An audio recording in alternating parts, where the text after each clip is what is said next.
So, Kimberly, let's talk some about financial forecasting.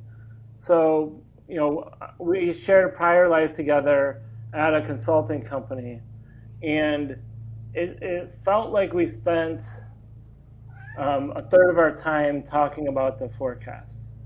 Um, when you first came, um, was that overwhelming? Did you understand why we were always talking about financial forecasting or what our ultimate goal was?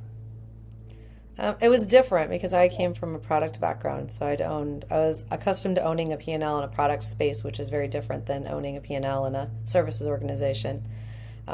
But the value of it is very transparent. So once I drafted into a role that required me to be a part of that financial forecasting process and to need the information that came from it, it made a lot of sense. It wasn't something that I looked at and went, why are we doing this? I looked at that this is really smart that we're doing this and we need to make sure that we're accurate and that we're doing it more often.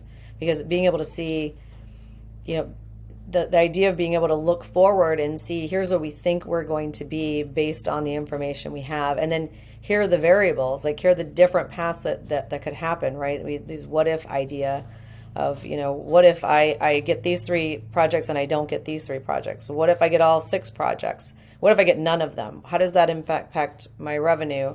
How does that impact my staffing? Like, do I have enough people or not enough people, or all of those things? And so that forecasting is just absolutely essential to being able to run the business. So, how much of that is revisionist history, and how much of it were you just annoyed that it's like you'd say, "Well, it looks like we've got a new deal at this big clothing retailer," and the first question you get asked was, "Is it in the forecast?" Not "Congratulations." Um, like, financial forecasting, like, I mean, really, like, oh, it's just you knew it was important, and I mean, like, the reality is it's kind of annoying, isn't it?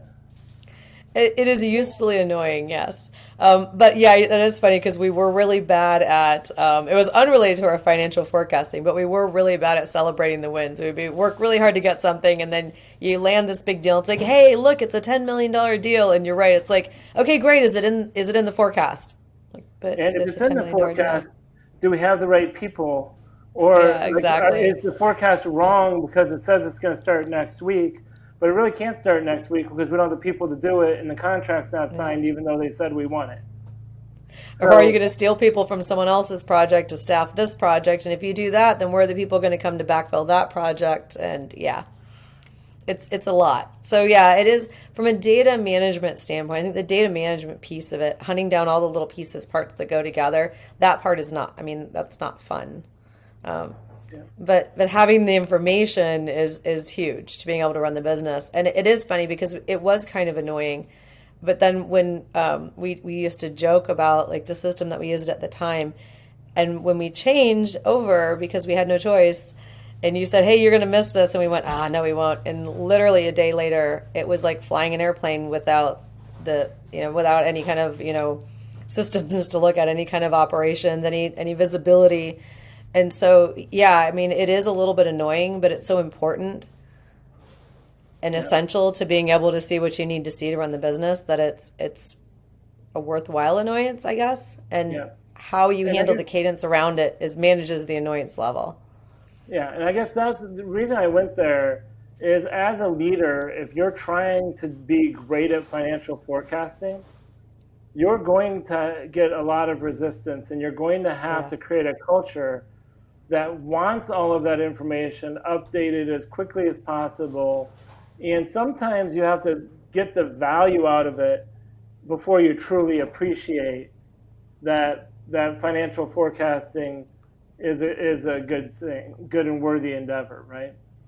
You So also have to train your teams. I mean, people sometimes perceive it, and I think some of the pushback you would feel being the top leader of the organization is people perceive like I'm asking all these questions about your project. Why are you micromanaging me? Do you not trust me? And it's not about that, right? It's about, I absolutely trust you, but we need all of this information in order to be able to run the company. And I think that's some of that feeling that you get from people as well of not wanting to give that information up because they feel like I'm doing my job. Why are you asking for all these details? But we need all those details so that we can run the entire company smoothly, right? Right. And I would, I actually got to a point where people would stop me mid sentence and they'd be like, well, wait, before you ask, we won this deal. It's in the system. We haven't been able to account for these four things. And therefore, I was extremely comforted that everyone was worrying about the right things, right? Yeah. Because a lot of times the questions you ask are the things that are going to drive behavior, not what you write down on paper or what expectations are out there. So setting up a financial forecast that asks the right questions is going to create the right instincts and behaviors in the organization to know the things, right? So, I also had people who I was on calls, and they said, I want to call, let you know you won the deal, and like instead of saying thank you, let's get together next week and work out the details, they would say, awesome, great to hear, and they'd have their 5 questions right away saying, all right, what still has to happen before we can be on site working? Who is the person that I need to be working with next? Like asking these things so you don't lose days, months, or weeks.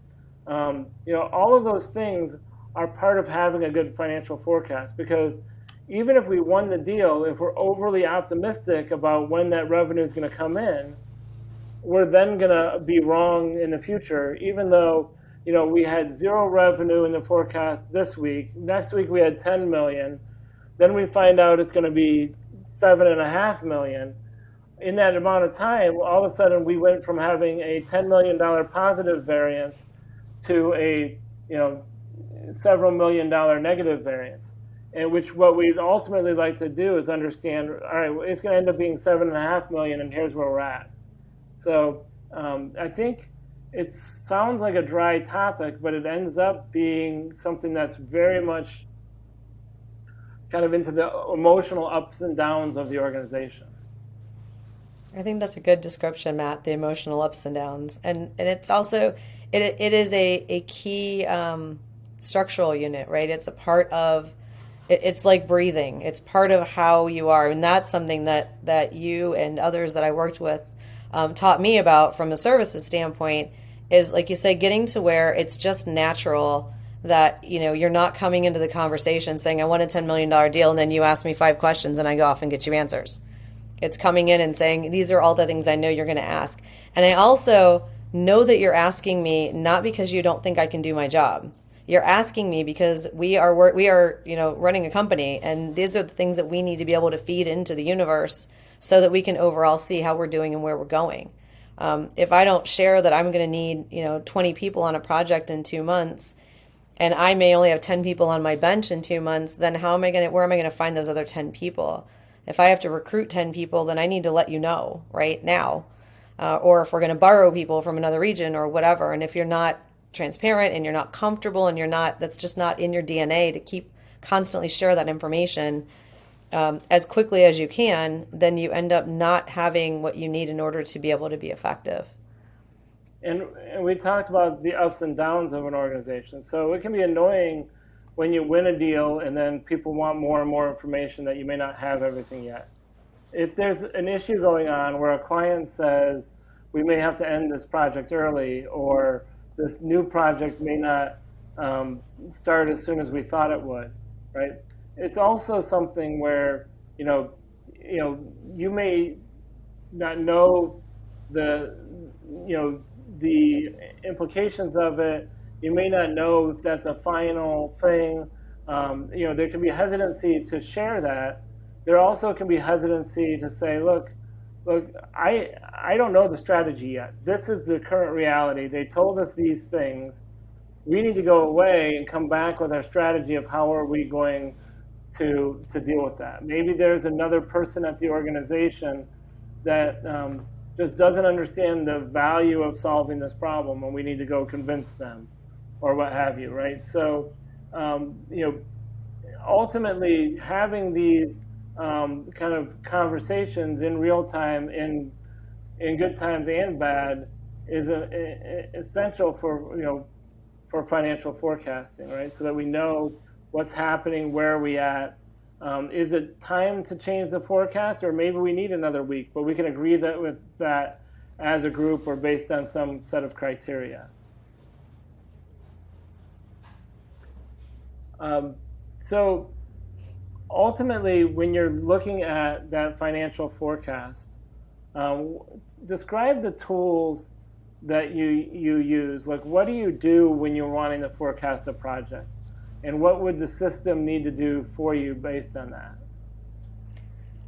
It's a good question, Matt. I need to be able to capture all of the information about the project, right? So the people, whether they're open, positions that are open, I don't know who's going to staff it yet, or whether it's I have specific people in mind, how long does the project run? Like being able to put all of that, data into a system, and then being able to look at that and how that project fits in with all of the other projects, right? So again, it goes back to if I sold a project and it starts in 2 months and it needs 20 people, and I put it I need to be able to look at how does that fit with everything else. And that might tell me, oh, I'm fine. I have no one on my bench now, but in 2 months, I actually have plenty of people to staff that project. In fact, let me see if I can put a few more on there. Or, oh no, I have even less bench then, and I need to be able to find or hire people to staff the project. And so being able to have that granular level of detail, like who's on it, how many people do I need? What are my margins as well? What am I looking at from a financial standpoint? Which also can change based on the people you put on it. So when you start looking at how do you optimizing within the system and optimizing when you're forecasting, I'm going to start looking at who am I putting on the projects, make sure I'm putting the right people to do the right job, but also looking, am I optimizing for my utilization? Am I putting somebody on a project and they're going to have a 2 month gap between projects when I can pick somebody else and they're not going to have the 2 month gap, right?